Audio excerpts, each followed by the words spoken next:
Bonsoir et bienvenue dans Click ce soir, un plateau d'exception. Mélissa Thuriot et Wilfried Mbappé, bienvenue dans Click, c'est la première fois dans Click. La première fois tout court, partout, n'importe où. Première prise de parole. Ouais, c'est la première. Donc on peut dire merci à Mélissa. Ben, merci Mélissa. Merci Wilfried, merci. Pourquoi avoir gardé le silence aussi longtemps ? Tout simplement parce que je me sens pas à ma place. Ici, du moins pas ici, mais au niveau média, voilà, moi ma place c'est plus sur les terrains, c'est plus dehors que raconter ma vie ou raconter la vie de mes enfants. Donc ce qui m'importe, moi, c'est ce qui se passe dehors, parce que la réalité pour moi elle est dehors. Vous êtes un ancien éducateur sportif, coach, aujourd'hui consultant TV, vous accompagnez encore toujours des sportifs. Et Mélissa, journaliste, productrice, vous avez produit près de 40 films documentaires, dont un documentaire à voir absolument, c'est le 15 février sur Canal+, à 18h15, sur Canal+, Foot à 21h et sur l'application Canal quand vous voulez. Ça s'appelle « Tu seras pro mon fils » et dans lequel vous témoignez. Wilfried, pourquoi est-ce que vous avez accepté de témoigner ? Et Mélissa, qu'est-ce qui vous a donné envie de faire ce Tu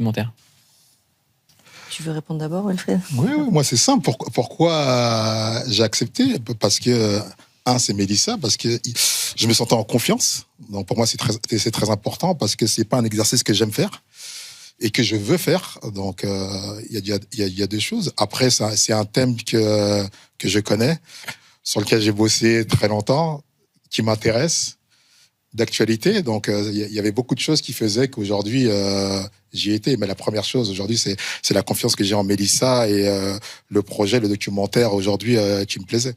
On a essayé de la trahir, cette confiance que vous aviez avant ? Ouais, si, on me l'a trahi plusieurs fois. C'est pour ça qu'aujourd'hui, j'ai pris moi énormément de recul par rapport aux médias, par rapport à tout ça, parce que j'ai eu des expériences malheureuses, on peut dire ça comme ça, avec les médias. Alors, je mets pas tous les médias dans le même sens, mais c'est aussi une forme de protection de me dire, ok, d'accord, moi, j'étais comme tout le monde au départ, cette confiance, cette naïveté de dire tout ce qu'on lit, tout ce qu'on voit, c'est la vérité. Donc, j'étais en dehors de tout ça. Et après, quand vous êtes dedans, vous voyez que des fois, la vérité est présentée autrement. Et moi, quelque part, ça m'a dérangé. Donc, au mieux de combattre quelque chose que je ne peux pas combattre, j'ai pris du recul tout simplement par rapport à tout ça.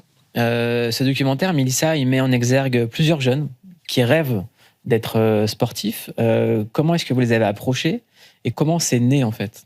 De quel besoin ? Alors, ouais, plus que sportif, c'est le foot. Parce que c'est vraiment aussi l'angle qui est particulier, qui change un peu de ma filmographie, où en effet, j'ai l'habitude de produire des films où on valorise justement des enfances qui sont très malmenées, qui ne sont pas protégées. Et là, on a un socle vraiment d'amour et familial qui est là. Ce qui était intéressant pour nous, avec Laure Grangeon, qui réalise ce documentaire, c'était l'observation aussi des dérives autour du football amateur. C'est super intéressant de regarder. Vous le savez évidemment aussi tous les deux, mais ce qu'aujourd'hui, ça représente aussi, c'est-à-dire que c'est une tension permanente entre une efficacité, une productivité, et puis évidemment la passion brute des jeunes. Donc, ce qui nous intéressait aussi, c'est de regarder ce qui se passe autour des stades, ce que procure aujourd'hui comme miroir ou comme fantasme aussi, ce que peut représenter le football, et en même temps de garder, ce que je pense que c'est aussi un film qui rend vivant des enfants, des parents, et qui vivent une passion, et c'est quand même aussi merveilleux de pouvoir s'épanouir dans une passion. Voilà, c'est le sport. En Île-de-France, on est le plus grand bassin, je crois, de production de footballeurs, avant le Brésil. Wilfried, vous êtes père de 3 footballeurs, Kylian, Ethan et Giresse. Vous, est-ce que c'était la passion, tout d'abord, le moteur, ou est-ce qu'à un moment, quand le côté professionnel a pris le dessus, vous vous êtes dit, on change d'envergure, il faut que je change le rapport à mes fils ? Non, pas du tout. C'était la passion, et c'est toujours la passion. Parce que pour moi, c'est la passion, c'est le moteur. Ça devait être le moteur numéro 1. Aujourd'hui, chez nous, tout ce qui nous a bercé et qui nous accompagne, aujourd'hui, ça reste la passion, parce qu'on est des passionnés de football, on est des amoureux de football. Nous, on mange, on boit, on vit football tous les jours. Moi, vous rentrez chez moi, c'est foot. C'est des matchs en replay, c'est des matchs de national, c'est des matchs brésiliens. On adore ça, on adore le football. Et c'est ça qui nous a poussés. Moi, c'est ce qui m'a poussé à faire le métier que j'ai fait. Et ce que j'ai essayé de transmettre, c'est ce que j'ai transmis à mes enfants. C'est cet amour de ce sport. C'est drôle parce que la façon dont vous parlez de foot et de la relation avec vos enfants, on dirait que vous parlez de musique.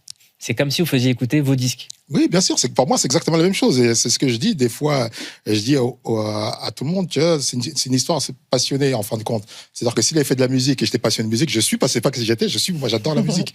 Je suis passionné de musique. L'accompagnement aurait été le même parce que j'adore ça. Et quand j'adore quelque chose, j'y vais à fond parce que, en fin de compte, on n'a pas l'impression de travailler, on a l'impression de vivre des moments exceptionnels et on prend du plaisir. Et pour moi, c'est ce qu'on oublie souvent, cette notion de plaisir. Elle est où la ligne entre partager sa passion et faire vivre à son enfant sa passion, ou faire réaliser à son enfant ses rêves? Non, en fin de compte, il ne faut pas faire réaliser à ses enfants ses rêves. Il faut laisser vivre ses propres rêves à lui. Moi, j'avais des rêves qui sont complètement différents de rêves de mes enfants. J'ai mis du temps déjà à les emmener à mon travail, parce que quand vous allez au travail de votre père qui est entraîneur ou éducateur de foot, moi, j'avais l'impression de ne pas aller au travail. C'est des joueurs de foot et compagnie. Mais moi, c'était mon métier.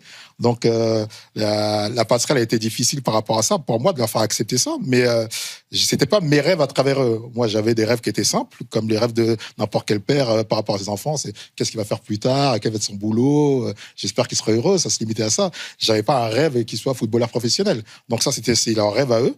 Et après, pour moi, ça devient quoi? Ça devient de l'accompagnement. Mais je suis content parce que c'est de l'accompagnement de ma passion. Ils avaient des plans B? Vous aviez des plans B pour eux? Alors moi, j'avais des plans B, eux, ils n'en avaient pas. Nous, parents, on a toujours des plans B. Parce qu'on n'a aucune certitude. C'était quoi le plan B pour on n'a aucune certitude. Mais moi, mon plan B, c'était l'école. Et même l'école, c'était même mon plan A, c'était même pas mon plan B. Ça a devenu mon plan B par obligation, mais sinon, c'était mon plan A. C'est marrant, parce qu'en fait, on ne vous l'a jamais posé cette question. Non, comme si Kylian, c'était acquis et que ça allait être comme ça. Bien sûr, hein. Je sais pas, ça c'est faudra demander ça aux gens, mais c'est vrai que pour les gens, c'était du acquis, c'est quelque chose qui est construit, c'est quelque chose que j'entends même des fois programmé. Non, nous on a juste programmé nos enfants à qu'ils soient heureux. Voilà. La notion de bonheur, elle est importante dans le documentaire parce qu'en fait, on ne sait pas qui est heureux dans ce film. On a que des gens qui se projettent, mais personne qui est dans le présent, alors que la définition même d'un enfant, c'est d'être connecté au présent tout le temps. Et là, on voit des enfants qui sont complètement déconnecté du présent.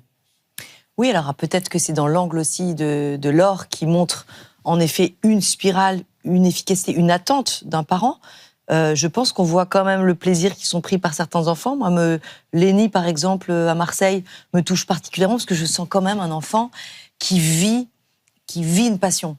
Bien sûr, le père a joué au foot, bien sûr qu'il y a une forme de projection, mais j'y vois aussi beaucoup d'amour, beaucoup d'attention. J'ai pas de règle. Est-ce qu'on sait aujourd'hui avec recul s'il y a un parent déconnecté de son enfant qui se fout complètement de ce qu'il fait? Est-ce que c'est mieux que d'être derrière et de le pousser? J'en sais rien. Nous, ce qu'on veut vraiment montrer avec Laure dans ce film, je crois, c'est aussi tout ce qu'il y a autour. C'est-à-dire qu'il y a une violence autour des stades. Il y a aussi... moi, j'ai un fils qui joue en milieu amateur et je vois bien l'espoir démesuré, la passion, l'abnégation qu'il y a pour combien de chances finalement de faire partie d'un monde professionnel. Et c'est ça qui effraie aussi et qui peut paraître démesuré. Parce qu'on est quand même dans un système qui est devenu celui-ci. Parce que, est-ce que vous, c'est aussi pour le coup la mère de famille, la mère d'un jeune footballeur qui a été sensibilisé par le sujet? Oui, aussi. En plus, moi je me situe à l'inverse, c'est-à-dire que moi je freine mon garçon, mon aîné, il s'est mis au foot tardivement, donc ça n'a rien à voir avec le fait de jouer au ballon tout petit. Et ouais, bon, voilà. Tu le vois, le rêve ou pas dessus. Mais c'est devenu une obsession. Moi, ça m'effraie. Je suis comme Will et comme beaucoup de parents qui veulent d'abord qu'il réussisse son bac et puis qu'il trouve peut-être une voie. Mais en même temps, ça me fascine et je trouve ça beau de voir un enfant qui, malgré les non-sélections, malgré tu joues pas, malgré c'est pas encore là, malgré beaucoup de frustration, qu'il pleuve, qu'il neige, qu'il grêle, c'est un grand maintenant, il a 17 ans, il y va, il croit en son rêve et en son destin. Il fera quelque chose de tout ça, même si c'est pas du football. Je trouve que c'est aussi se projeter dans un avenir et si on croit pas en soi, c'est rare aujourd'hui que la jeunesse, elle croit en elle, donc au moins... C'était quoi, Wilfried, le point commun entre vos trois enfants? Est-ce que c'était pareil que ce que décrit Mélissa? De quoi qu'ils fassent, ils sont en train de jouer au foot. Non, c'est ça. C'est ce qu'il ne faut jamais oublier. C'est que. Mais oui, ils étaient passionnés quand même, vraiment. Quoi qu'ils fassent, ils prennent plaisir. Et c'est ça. Parce que même si aujourd'hui, le documentaire, on peut le regarder sur un autre angle, Mais les enfants qui sont là prennent le plaisir dans le football parce que le sport, je veux dire, le sport en lui-même renvoie tout ça, renvoie cette partie de plaisir et il y a plein d'enseignements à prendre dans tout ça. La frontière entre la passion et l'excès, des fois, elle est fine et on ne sait pas quand elle est d'un côté ou de l'autre. Et c'est ça qui est difficile. J'aimerais qu'on regarde un extrait sur le jeune Luneki qui a 7 ans et qui s'entraîne avec son père, qui est coach. Je jongle un peu le temps que j'installe avec la balle de tennis. Ouais, super. Décontracté, relâché. Oh là là, Kenny, on dirait que t'en as jamais fait. Vas-y, concentre-toi. On fait encore 2 fois celui-là. 3, 2, 1, top. On y va, rapide. Les bras. Kenny, les bras, c'est pas ça, hein. C'est là. Utilise les bras, mets de la vitesse. Voilà, là, il y a de l'intensité. C'est bien, voilà. Super. Fais-le encore une dernière fois. 1, 2, top. Super. Oui, c'est bon. Là, tu essayes juste de faire 50 jongles du pied gauche. On essaye?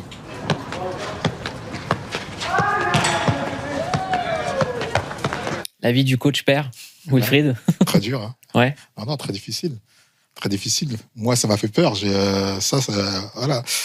Je me vois un peu dans ça parce que, en fin de compte, quand vous avez un peu joué, quand vous êtes passionné et compagnie, on peut arriver à ça. Moi, et je le dis souvent, la chance que j'ai eue, moi, vraiment, c'est d'avoir travaillé avant. Savoir que j'ai vu ça avant moi.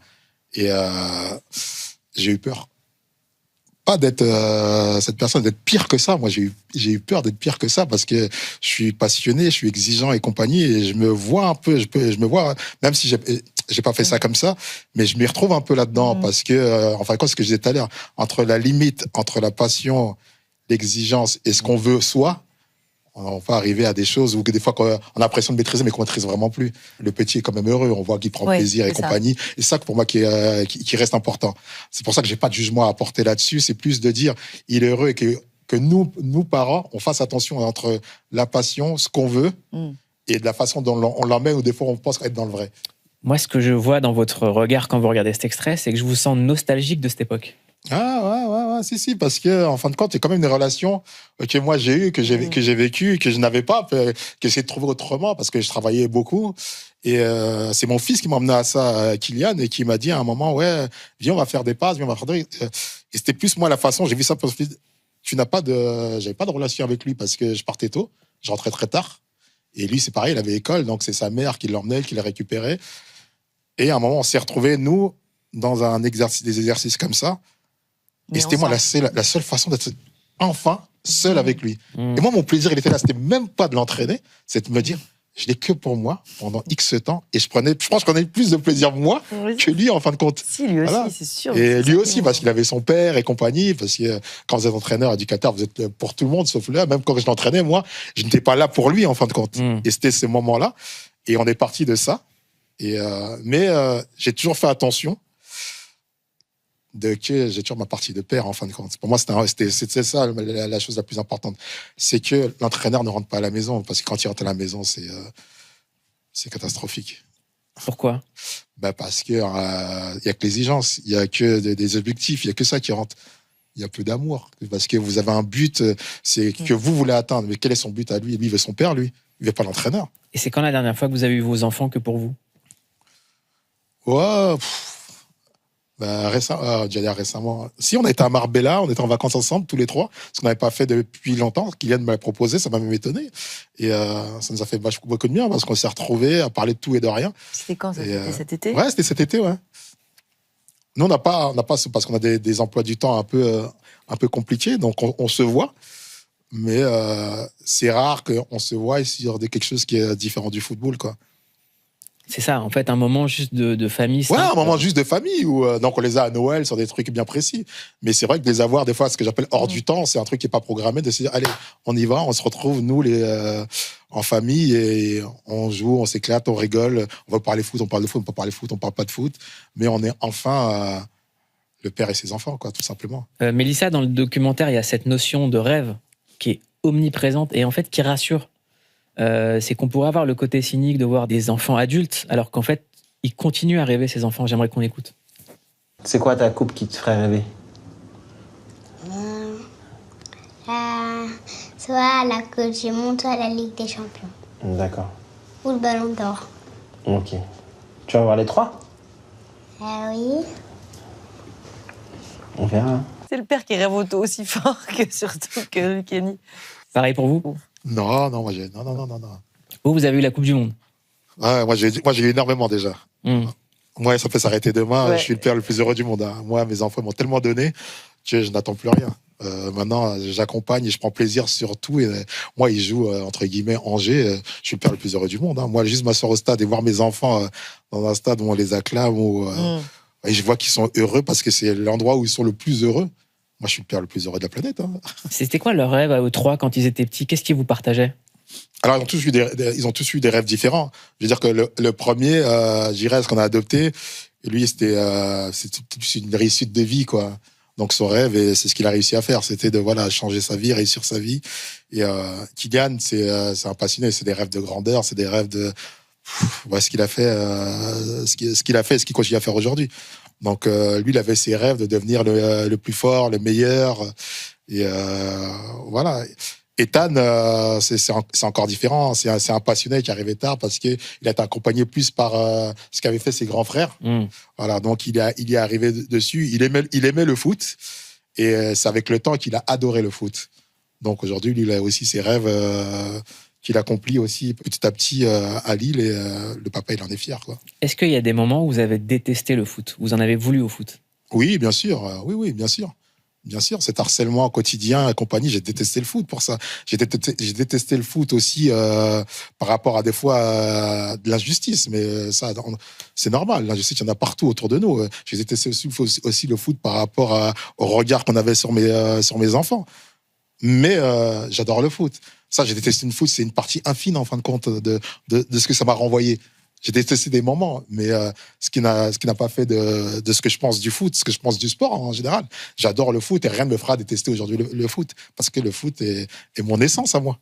Moi, j'aime ce documentaire, Mélissa, parce que je regarde plus de documentaires sur des sportifs que de matchs. Je préfère me poser devant un docu que de regarder un match. Si. C'est la question que je voulais poser. Est-ce que c'est pareil pour vous? Est-ce que c'est pas finalement le mental des grands sportifs qui est plus intéressant à documenter, je veux dire? Que personne, même que mère qui se met à regarder des matchs et à essayer de connaître le football, c'est toujours la dimension psychologique, humaine et la trajectoire. Moi, je connais la trajectoire de l'homme et du père, et je me dis, c'est fascinant de réussir dans un milieu qui est quand même aujourd'hui si oppressant aussi. Et moi, je vois la joie simple, familiale qui sait être préservée de ça. C'est surtout ça, en fait, la recette. C'est pas ce projet Mbappé dont beaucoup de familles s'inspirent et continuent de fantasmer, un projet clé en main d'un père qui a réussi à amener ses enfants au plus haut niveau. Parce que c'est ça aussi le déclic aussi d'avoir Wilfried dans le film, c'est que beaucoup nous ont cité. Il y a le projet Mbappé. Pourquoi moi, le mien, je l'amènerais pas au plus haut? J'aimerais qu'on écoute Kylian à ce sujet. Qu'est-ce que tu as à dire aux parents qui, des fois, peuvent mettre la pression à leurs enfants ou à d'autres... Le projet Mbappé, voilà. C'est ça. Arrêtez ça, coupez tout. C'est Kylian Mbappé qui vous le dit, quoi. Coupez tout. Mes parents, ils m'ont jamais mis la pression, moi. Mon père, il m'a jamais fait faire des tours de terrain à 6h du matin avec un chrono. Non, c'est pas vrai. Moi, ils m'ont laissé m'éclater à la base. C'est quand ça a commencé à devenir sérieux. C'est vrai que j'ai eu une discussion avec mes parents très tôt. Qu'est-ce que tu veux faire? Tu veux être footballeur? Quel type de footballeur tu veux être? Voilà. Mais si tu veux être... moi, je voulais être un grand. Je veux être l'un des meilleurs du monde, moi. Je veux personne devant moi. Ah, mais il faut faire ça. Mais c'est moi qui l'ai choisi. C'est pas mon père qui me l'a imposé. Et pourtant, mon père, c'est un malade de foot. Il était bien content que j'ai poussé ces décisions. Mais voilà, moi, mes parents, ils m'ont jamais poussé... Ils m'ont poussé à l'école. Ça, c'est vrai. Ouais, s'ils veulent pousser leurs enfants, qu'ils poussent leurs enfants à l'école. Mais le foot, il faut que ça vienne d'eux. Vous avez vraiment le même... C'est fou. Ouais, vous avez la même répartie. La même répartie, mais c'est là où tu vois que c'est son fils et qu'on est vraiment dans la même... Non, bravo. Façon d'avoir pratiqué ce sport. Le point de vue du père sur le projet Mbappé, j'aimerais l'avoir. Il a résumé. Oui, il l'a bien résumé. Tu me le dis pareil en plus.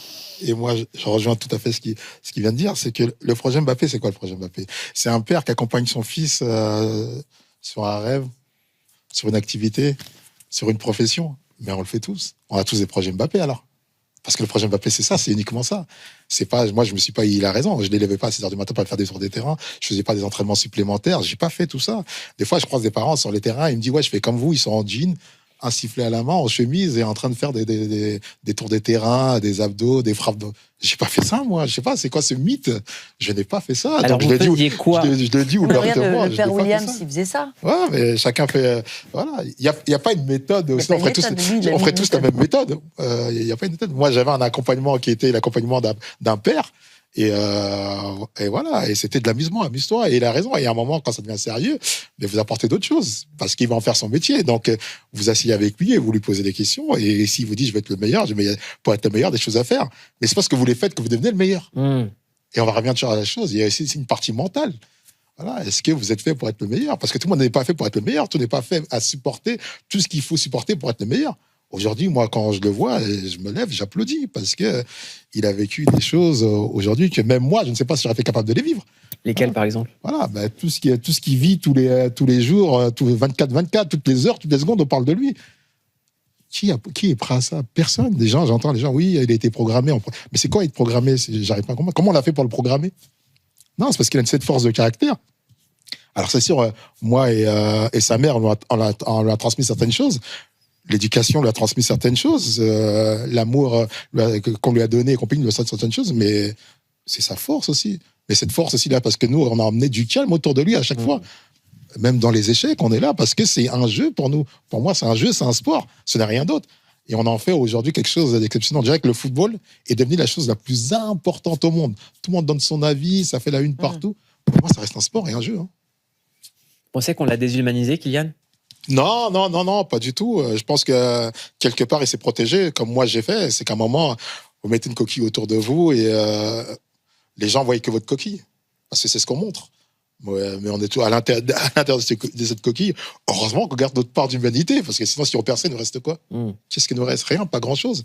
Et moi, ça, par contre, oui, c'est mon combat, qu'on garde cette part d'humanité, parce qu'on est monsieur tout le monde, pour moi, du moins, entre guillemets. Et je veux quand on rentre chez nous, on ferme la porte, on est, Mélissa pour en témoigner, on fait des bêtises, on rigole, on s'éclate, on se chambre, on se taquine, comme c'est tout le monde. Et il faut qu'on garde ça. Et ça, c'est nous, les parents, on a fait pour qu'on préserve ça. Qui chambre plus qui dans la famille? On est beaucoup de taquineurs, nous, on chambre beaucoup. Je vais dire que c'est moi quand même.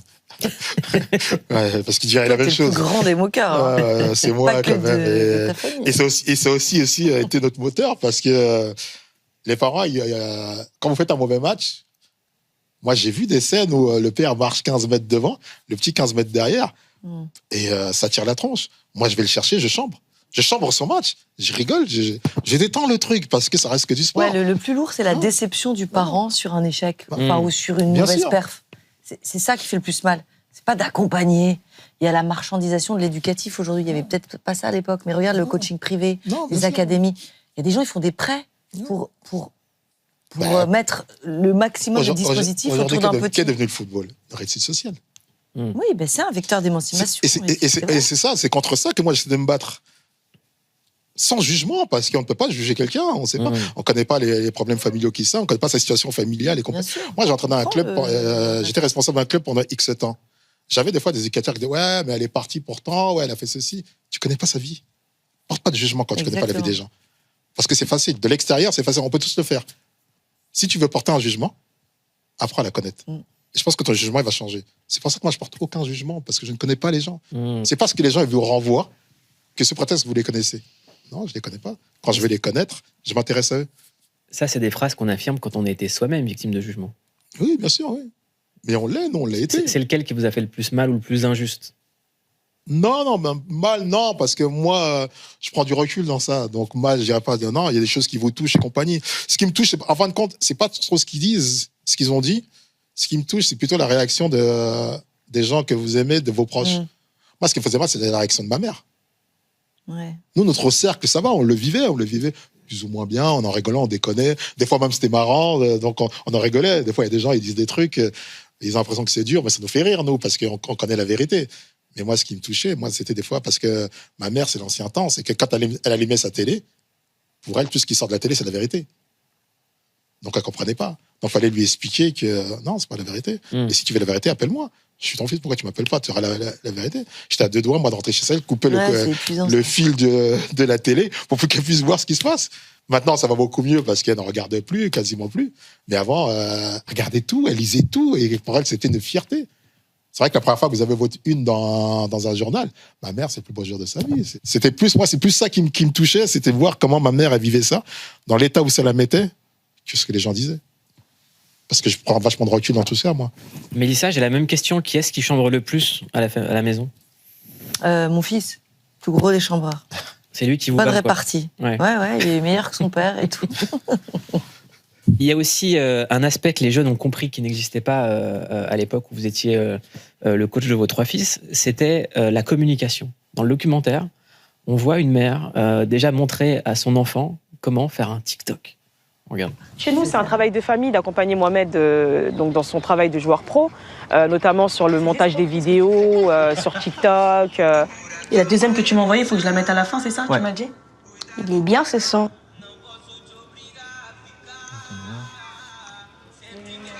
Tu sais pourquoi on met tes vidéos sur TikTok et tout ça? À ton avis?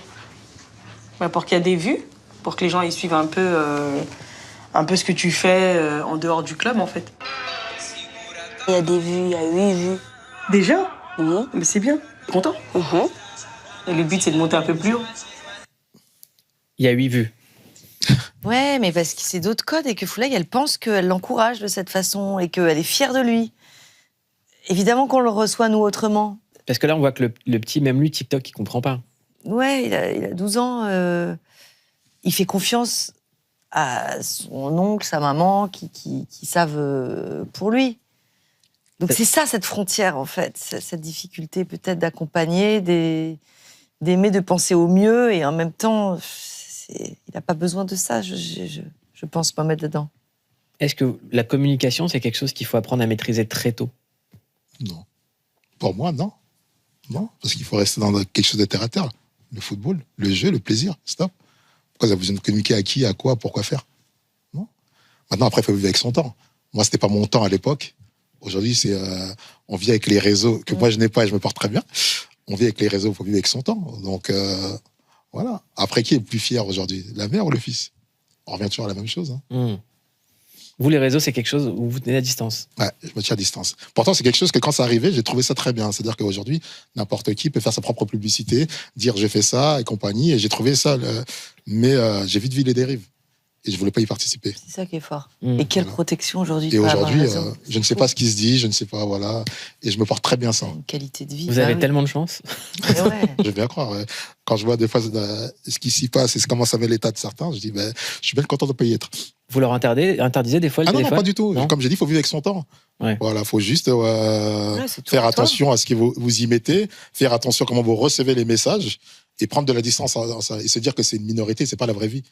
C'est tout. Une fois que vous avez compris tout ça, que c'est une minorité de choses qui vous reviennent et que ce n'est pas la vraie vie, parce que la vraie vie, c'est quand vous êtes dehors. Et moi, je sors et ça se passe très bien. Non, vous vivez très bien. Moi, ils vivent très bien avec les réseaux et je ne les contrôle pas. C'est eux qui les contrôlent, c'est eux qui postent ce qu'ils veulent. Et moi, ça me va très bien. Que ça me plaise ou ça ne me plaise pas, c'est pas mon problème.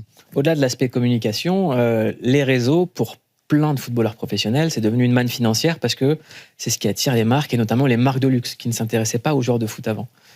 Qu'est-ce qui a changé là-dedans? Qu'est-ce que ça change le fait que maintenant les joueurs sont des égéries de mode et que leurs réseaux sont devenus des médias à part entière? L'image, tout ça revient sur la même chose, l'image. Les marques ont besoin d'image et c'est de l'image rapide et facile. Sauf qu'aujourd'hui, c'est quelqu'un qui va avoir je sais pas combien de followers ou je sais pas quoi. Vous avez juste à vous associer dessus et il va faire une publicité. Vous aurez dû le faire venir sur un plateau ou sur un truc qui va durer je sais pas combien de temps. Et ça va beaucoup plus vite. Tant mieux. C'est win-win, quoi. C'est gagnant-gagnant. Et moi, de ce côté-là, les réseaux me posent pas de problème. Vous aviez eu très tôt conscience de la valeur de tout ça? Que tout ça, ça avait une valeur? Que c'était pas juste, comme vous dites, un win-win?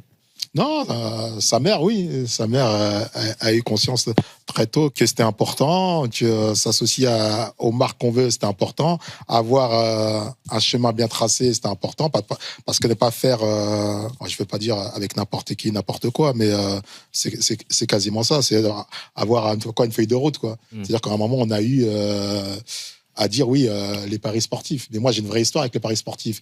Je suis d'une génération où les papas allaient au PMU et claquaient tout l'argent et après rentraient chez eux. Et maman, elle disait, écoutez, je dis pas chez moi, hein, mais où est l'argent de la paye? Ah mince, c'est au PMU.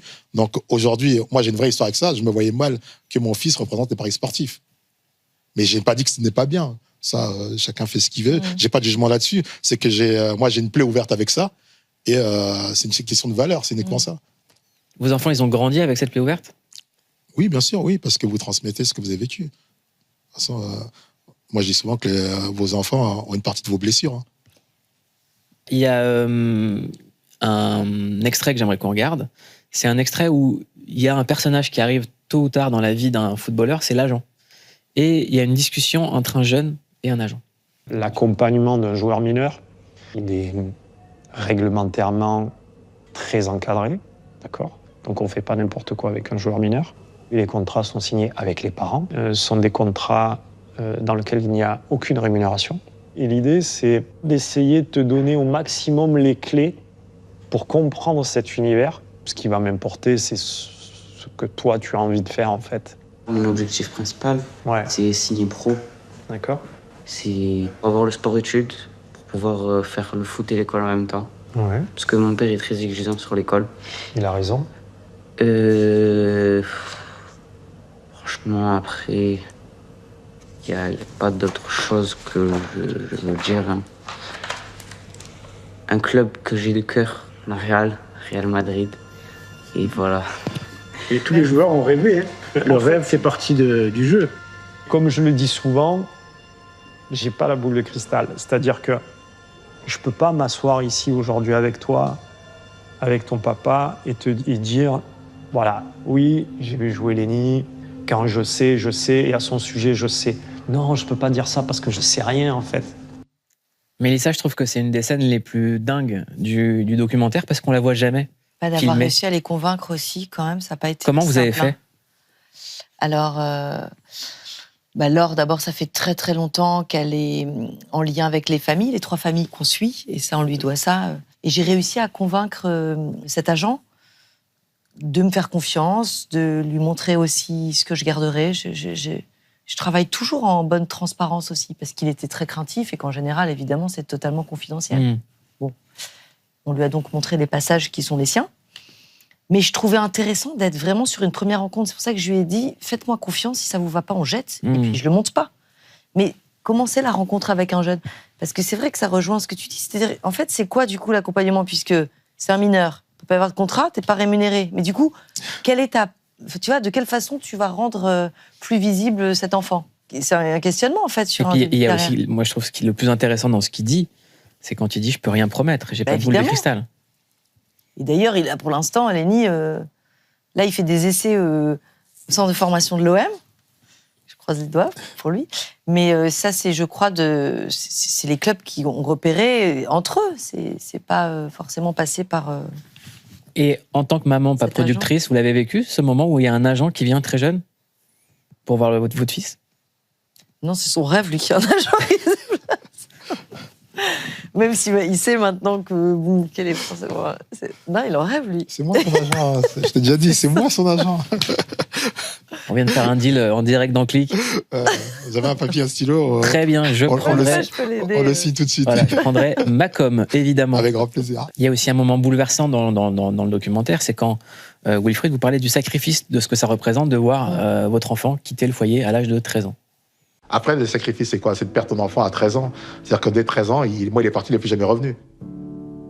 C'est très tôt. C'est-à-dire que moi, il a fait Clairefontaine et compagnie. Une fois qu'il a quitté la maison, il est pas revenu. Les sacrifices, c'est de ne pas pouvoir passer du temps avec lui comme monsieur tout le monde passerait avec ses enfants. C'est très dur, un père qui dit il est parti, il est jamais revenu. Ouais, moi, c'est ce qui me bouleverse, parce que c'est ça, en fait, aussi la vie d'un jeune aspirant. Il part tôt du foyer, c'est un enfant. C'est difficile, c'est vrai. Qui fait des enfants à 13 ans, 14 ans pour qu'ils partent et qu'ils ne reviennent plus, cette partie que vous devez vivre avec eux, vous ne les vivez plus ? Personne. Et là, les gens ne s'en rendent pas compte. Moi, il y a des choses que je n'ai pas vécues et que je vivrai jamais. Voilà. Et ça, voilà. Ouais, alors, des gens vont dire oui, mais en contrepartie, d'accord, tu as eu ça. Je me plains pas et je suis pas à plaindre. Et quand je le dis à chaque fois, je suis le papa le plus heureux du monde. Ça, et c'est ça, c'est ma pancarte. Mais la vraie vérité, c'est que aussi, de 14 à 15 ans, à 16 ans et compagnie, je voyais des pères, ils faisaient des choses que je les enviais, moi. Et ils peuvent pas comprendre. Ils se disent, mais attends, à 16 ans, le gars, il est à Monaco, son fils, il est à Monaco, à 17 ans, il joue avec des champions, à 18 ans, 19 ans, il est champion du monde. Et lui, il m'envie parce que moi, je vais à bord de mer m'éclater et compagnie. Oui, je t'envie. Et ça, c'est une vérité. Voilà. Nous, on les enviait parce qu'on n'avait pas ça, parce qu'on avait des trucs rapides. On a fait des choses non plus, parce qu'ils ont eu quelqu'un. On a fait des trucs rapides, mais on n'a pas fait des trucs où on s'est posé en famille, que des trucs simples, en fin de compte. C'est ce qui nous a manqué. Et moi, c'est ça qui m'a manqué. Et c'est pour ça qu'Ethan, on a eu un cheminement un peu plus différent. Ça veut dire qu'il aurait pu avoir la possibilité d'entrer à Clairefontaine. Et le fait qu'on soit à Paris et qu'il soit déjà au Paris Saint-Germain, on a refusé poliment. Égoïstement, parce qu'on l'a gardé en fin de compte. Et il voulait aussi. Et lui, il voulait, parce qu'en fin de compte, c'est toujours un dialogue qu'on a tous ensemble. Mais le fait qu'ils disent, OK, d'accord, mais moi, je l'ai eu à la maison, et je l'ai eu à la maison tout le temps. Et ça, on a pu vivre des choses qu'on n'a pas vécues avec Kylian. Ça me rappelle une anecdote de Jules, qui nous disait qu'un des moments les plus heureux de ces dernières années, c'est quand il a pu aller chercher une crêpe. Ah, ça va. Ouais, c'est ces petites choses du quotidien, évidemment. Vous avez eu un moment crêpe, vous? Ouais, tous les deux? Parce que mais Mélissa, à chaque fois qu'elle sort, qu'il y a un truc public, pareil, c'est partout. J'ai l'impression que la vie privée, ça a l'air... Pour moi, la notoriété, c'est la chose la plus dure. Parce que... Ça isole, c'était ça la question que je voulais te poser. Au-delà de la notoriété, ça vous rend parano. Le succès, ça rend parano et ça isole aussi. C'est aussi une chose dont on n'a pas eu le temps de parler, parce que c'était pas l'objet. Mais moi, c'est une question qui me bouleverse aussi, c'est de voir des réussites telles, que ce soit tes enfants ou toi. Je pense qu'il y a une forme d'isolement. T'es si haut que forcément, il y a tellement peut-être d'intérêt autour, il y a peut-être des amitiés nouvelles qui sont... Je me dis, c'est aussi une vie après qui est beaucoup plus... je dis pas solitaire, je sais que t'as une vie sociale, une vie amicale, mais je pense quand même que ça isole. En tout cas, moi, c'est une observation que je fais qui m'a... Tu vois ? Ouais, non, mais après, c'est comme je disais tout à l'heure, c'est de la protection. Vous créez une espèce de coquille autour de vous, vous devenez parano, c'est-à-dire que la première personne qui vous parle, vous n'avez pas confiance, vous êtes toujours qu'est-ce qu'il y a derrière tout ça. Des fois, il n'y a rien, mais vous avez toujours l'impression qu'il y a quelque chose. Et c'est tout ça qui crée un monde où vous êtes qui devient complexe et compliqué. Mais après, moi, je vis bien avec tout ça. Hein. Vous étiez préparé ? Non, moi, je ne suis pas préparé à ça. Je suis préparé comme n'importe qui à avoir une vie beaucoup plus simple. Même si ma vie reste simple. Hein. Mais je voulais quelque chose comme tout le monde, une maison, une voiture, un travail, et que mes enfants soient heureux. Et moi, j'aurais signé tout de suite. Là, je suis au-delà de mes expériences. Comment vous l'interprétez, Mélissa, ce qu'il vient de dire ? Ah non, mais moi, Wilfried, pour moi, c'est un philosophe. J'adore sa présence, elle m'apaise beaucoup. Tu te rends compte, c'est-à-dire qu'il n'y a pas de faux semblants et il y a une réelle simplicité, une aspiration à la simplicité. Et je pense que c'est ce qui amène aussi à cette vie-là. C'est que c'est l'anti-pression. Et c'est savourons le présent, les belles choses qu'on peut s'amener. Nous, on se fréquente, on est amis depuis pas mal d'années maintenant. C'est très précieux pour moi dans ma vie, parce que je sais qu'on n'est pas du tout dans nos vies, dans ce que fait mon mari, dans les films, dans le football des garçons. Vraiment, il y a quelque chose de gratuit, et ça, c'est encore ce qu'il faut préserver, en fait, chacun dans nos vies. Vous avez parlé tout à l'heure, Mélissa, d'une des dérives du foot, c'est le comportement autour du terrain, les débordements qu'il peut y avoir. Ça, Wilfried, il peut aussi en témoigner, mais ça, c'est terrifiant quand même. Hein. Franchement, c'est fou. On clique sur un extrait, on en parle. Ouais, autour des stades. Ces dernières années, 99% des enfants qu'on a écartés, c'est pas par rapport au comportement des enfants. C'est par rapport au comportement des parents. Il n'y a pas de profil type social. J'ai vu des hommes, des ouvriers, des manœuvres rester à leur place, avec beaucoup de dignité. Et ça peut être encore une fois un avocat, un docteur, et c'est là, il peut péter un câble, quoi. Le gars, il peut sortir de n'importe où. C'est l'individu qui se révèle à travers la vie de son fils. Il en parle bien, Serge Aubray, je trouve. Hein. Mais tout le documentaire, il est exceptionnel. Enfin, je dis pas ça parce que vous êtes la Mélissa, mais déjà, en tant que productrice, c'est un parcours sans faute. 40 films. Non, mais vraiment, avec un engagement, une sincérité. Et là, le documentaire, je ne sais même pas comment les gens ont accepté d'être filmés. Et ce que vous racontez, c'est exceptionnel. Ouais. C'est une masterclass sur le foot. Ouais. Alors que moi, le foot, j'en suis très loin. On atteste mon physique. Comment ces choses-là sortent, en fait? Tu vas me mettre en stress, ils l'ont pas encore vu, en plus, le documentaire. Les dérives, c'est toujours pareil. C'est la passion, c'est la limite de la passion et de la folie.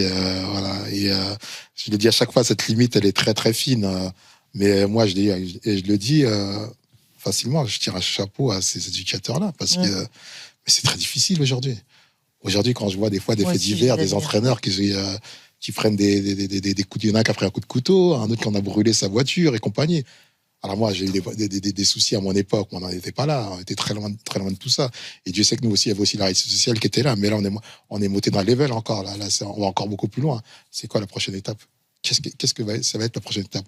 Et comment on fait pour arrêter tout ça? C'est ça la vraie question. Parce que là, on fait que monter l'échelle de la bêtise. Vous avez un embryon de réponse?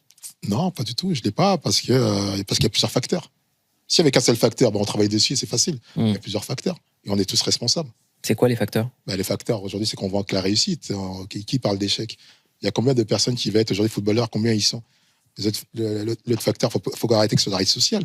Mais qui crée la réussite sociale? C'est quand on dit combien touche un tel, ce que renvoie le football. Mais le football renvoie aussi beaucoup de belles choses. On ne les met plus en avant.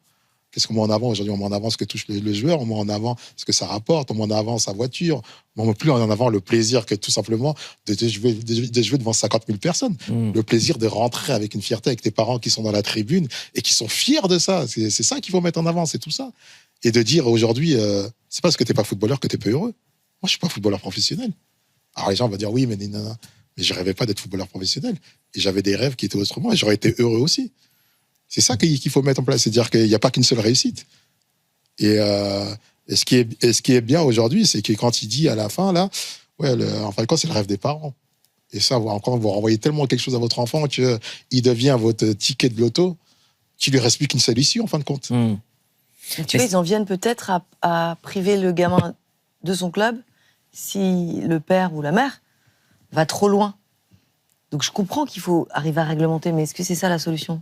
Est-ce que ce soit encore l'enfant qui trinque aussi? Non, parce que la problématique, c'est qu'il y a une course à la réussite. Aussi bien même les clubs, aujourd'hui, ils vont chercher les jeunes de plus en plus jeunes. Mais vous créez le problème. Exactement. Mais je trouve que ça dit aussi de la démarche journalistique au global de Mélissa, c'est que vous préférez poser des questions plutôt que d'apporter des il n'y a pas de réponses. jugement en plus, il y a une observation, un phénomène. Et on en fait partie en plus, tous. C'est pour ça aussi que c'est intéressant d'avoir... C'est pour ça que j'ai dit qu'on est tous responsables. Il n'y a pas une personne responsable, on est tous responsables. C'est une responsabilité collective. C'est que ce soit les médias, les entraîneurs, les joueurs, les parents, tout le monde est responsable. Parce qu'on met tous, chacun, un peu dans le sac. Chacun met sa petite pierre dans le sac, et après, on prend le sac à dos, on le met sur l'enfant, et on dit, vas-y, allez, on y va. Ah bah ouais, avec tout ce qu'on t'a mis, on y va. Bon courage. En ce moment, la plupart des sportifs commencent à prendre la parole sur des sujets qui étaient tabous avant. La santé mentale. La santé mentale, et aussi la pression financière que leurs parents ont subie. Isaac Adjar, qui était chez nous, a raconté la culpabilité qu'il avait d'avoir mis une pression financière sur ses parents, l'investissement que ça représentait pour qu'ils puissent arriver en F1. Et dans le documentaire, il y a un moment où ça parle de cette pression financière. Il y a beaucoup de parents qui voient le projet footballistique comme un projet fructueux financier. Moi, la première, demain, mon fils, il est joueur pro, il peut me sortir de là, je dirais pas non. C'est vrai que quand on voit un Lamine Yamal ou quand on voit un Mbappé qui se font des sous en or, on va pas se mentir, tout parent souhaite et se dit j'aimerais que mon enfant soit comme ça parce que financièrement parlant, il sera trop bien. Mais je l'entends, moi, ce discours, en fait. C'est pas Afoulaye qui... Tu vois, ils sont dans cette projection, dans cette médiatisation de se dire mais pourquoi le mien... Moi aussi, il peut me sortir de là, quoi. Donc on en est sur... le football comme vecteur d'émancipation sociale. Et il y en a d'autres, c'est là où je te rejoins. C'est qu'on leur vend ça. Le petit, peut-être, il va devenir le plus grand architecte de tous les temps et il sortira Afoulaye aussi et il lui offrira une vie merveilleuse qui va lui construire un palais. Non, mais moi, je comprends ce qu'elle veut dire. Et quelque part, on a tous aussi ce rêve de se dire des fois, si on voit notre vie, elle peut être meilleure, pas de problème. Et je rejoins cette dame. Mais après... une fois que tu as dit ça, et que lui, il a entendu ça, qu'est-ce qu'il en reste? Une pression. Parce que lui, il va vouloir bien faire, il va vouloir sortir sa mère, et ce qui est normal. On a tous voulu, et moi, je voulais aussi sortir ma mère de nos quartiers de Bondy et compagnie. C'était aussi une de mes raisons pourquoi je me battais tous les jours et je me levais tous les jours. C'est dire à ma mère, mais je t'achèterai une maison et compagnie. On a tous ce rêve et compagnie, et ce qui est légitime. Mais c'est pas ma mère à moi qui me mettait la pression, elle me dit, oui, il faut que tu me sortes de Bondy et compagnie. Elle n'avait pas besoin de me le dire, je voulais le faire et je suis fier de l'avoir fait. Mais Si on m'avait rabâché ça tous les jours, il me resterait quoi? Cette pression de dire, voilà. Et si j'arrive pas, c'est quoi? C'est un échec? Non, c'est pas un échec. J'aurais fait du mieux que j'ai pu. Et aujourd'hui, je comprends ce qu'elle veut dire. Attention de la façon dont vous le dites. C'est plus ça. Est-ce que c'est normal? On veut tous une meilleure vie. On veut tous. Et moi, je jette la pierre à personne. Est-ce qui est normal? Qui ne veut pas une meilleure vie? Parce que c'est facile aujourd'hui de regarder un extrait, de juger la dame et de dire ah ouais, elle veut être Kylian Mbappé. Oui, mais normal. Je vous pose la question à tous les deux. Pourquoi est-ce que vous vous levez aujourd'hui? Pourquoi vous vous battez aujourd'hui? Qu'est-ce qui vous donne envie de vous lever et de vous battre? Ah, nous battre moi, j'ai fait le métier que j'ai choisi. C'est-à-dire que, tu le sais, je me suis donné les moyens d'avoir la liberté de porter des messages au long cours, des combats, de mettre en lumière des gens qui sont dans les marges, qui sont invisibilisés, qui n'ont pas la parole dans des sujets courts de JT, dans cette course à l'info à laquelle j'ai goûté aussi. Et donc, ça, c'est une goutte d'eau qui rend, en tout cas, ma vie pleine de sens, quoi. Je me sens... c'est pas que je me sens utile, c'est que je me sens à ma place. Tu vois, film après l'angoisse d'en vivre encore et de continuer à les faire. Hein. Tu sais ce que c'est que l'économie du documentaire, elle est de plus en plus dure. Mais je trouve qu'elle est nécessaire. En tout cas, elle me semble encore utile et je suis heureuse d'en faire. Ah bah nous, on est heureux. Merci de m'avoir fait confiance, parce que c'est un beau film dans lequel tu comptes énormément. Donc, il connaît aussi mes documentaires et je pense que il y avait aussi une confiance qui... Non, c'est tout ça. À la base, c'est ça. À la base, c'est vrai qu'on est amis, mais l'amitié n'offre pas la compétence. Ah, c'est sûr. Non, ouais, donc, pas eu juste moi, je connais ses films parce que je la connaissais avant qu'elle me connaisse. Je regardais ses films avant qu'on soit amis. Et quand je l'ai connue, j'ai plus parlé de ses films qu'avant qu'on a parlé foot. Donc, voilà, parce que j'aimais beaucoup ce qu'elle faisait, les émissions et sur quel angle elle allait surtout. Et donc, c'est pour ça qu'après, en plus, on est devenus amis. Pour moi, c'était facile aujourd'hui d'apparaître dans son documentaire. Et aujourd'hui, pourquoi vous levez, pourquoi vous vous battez? Alors moi, c'est simple. Je me lève aujourd'hui parce que j'ai choisi mes combats. Et c'est une force pour moi aujourd'hui. Pour moi, avoir le choix, c'est une force. C'est ce que je n'avais pas avant. Aujourd'hui, j'ai le choix de mes combats, les choix de mes idées, les choix de ma parole et les choix de dire ce que je veux, où je veux et quand je veux. Et c'est ça, c'est pour ça que je me lève tous les matins, c'est-à-dire essayer de kiffer ma vie, quoi. Moi, c'est ce que je dis souvent, et j'en parle avec ça. Je veux kiffer ma vie. Je veux rien d'autre. J'attends rien d'autre que je veux, chaque jour, je veux qu'il soit meilleur que celui d'hier. C'est tout. Et d'apporter autour de moi aussi ce plaisir, même avec des gens que je ne connais pas. C'est-à-dire que des fois, j'ai des projets sociaux et ça me fait plaisir. Je prends plus de plaisir, des fois, sur des projets sociaux que d'aller voir un match de Ligue des Champions. Parce qu'aujourd'hui, je peux réaliser ces choses que j'avais avant, que je faisais dans mon petit coin à Bondy, de ramener une petite paire de baskets et compagnie, que j'ai toujours fait. Et aujourd'hui, je le fais à des échelles qui sont beaucoup plus grandes. Et c'est mon kiff. Et des fois, les gens ils disent merci. Je dis, t'as pas besoin de me remercier. Le plus heureux, c'est moi. En fin de compte, aujourd'hui, quand je fais plaisir, le plus heureux, c'est moi. Et c'est ça mes combats aujourd'hui. C'est rien d'autre. Quand on voit le documentaire, on a envie de vous poser la question, est-ce que le football, il a changé? Ah oui, malheureusement. Mais il reste beau. C'est quoi la différence entre les petits qui sont dans ce documentaire et ce que vous avez connu avec vos enfants? T'as eu, toi, comme on dit, c'est ça? Ouais. Non, c'est les mêmes. C'est des passionnés, ils ont les mêmes rêves, ceux qu'on leur a rajouté d'autres choses. Et les choses qu'on leur a rajoutées, c'est pas que des bonnes choses. Donc, ils ont des rêves uniquement de réussite pour certains, de se dire j'ai qu'une voie, j'ai qu'une clé. Et moi, ils avaient aussi des rêves d'être champion du monde, des rêves d'être le meilleur buteur, mais j'entends plus trop ça, moi.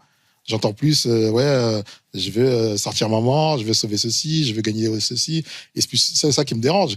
Mais ce sont les mêmes diamants, parce qu'il y a toujours la même chose qui les relie, c'est quoi? C'est le football. Le monde, il est plus dur pour eux maintenant? Oui, bien sûr, parce qu'aujourd'hui, le monde est plus dur pour tout le monde. Parce que c'est ce que ça dit, en fait. Si leur urgence, elle est financière et pas sportive, c'est que le monde est devenu beaucoup plus dur. Ouais, mais aujourd'hui, vous le voyez aussi bien que moi, les écarts se creusent. Bah oui, il y a les impasses partout. Socialement, je comprends, moi, qu'on s'accroche à des rêves aussi inaccessibles. Tant que l'ascenseur social reste en bas, on va chercher quand même les fenêtres de lumière. Est-ce que les médias, mais de tout temps aujourd'hui? Mais ça, je vais dire que quelque part, c'est notre rôle à nous. Nous qui venons d'en bas, entre guillemets, qui venons d'en bas et qui sont aujourd'hui un peu plus haut, un peu plus médiatisés, Mais c'est à nous aujourd'hui de transmettre certains messages, c'est à nous d'accompagner ces personnes et de leur dire, oui, ok, mais il n'y a pas qu'une voix, il n'y a pas que la voix du foot, il y a d'autres voix. Et voilà.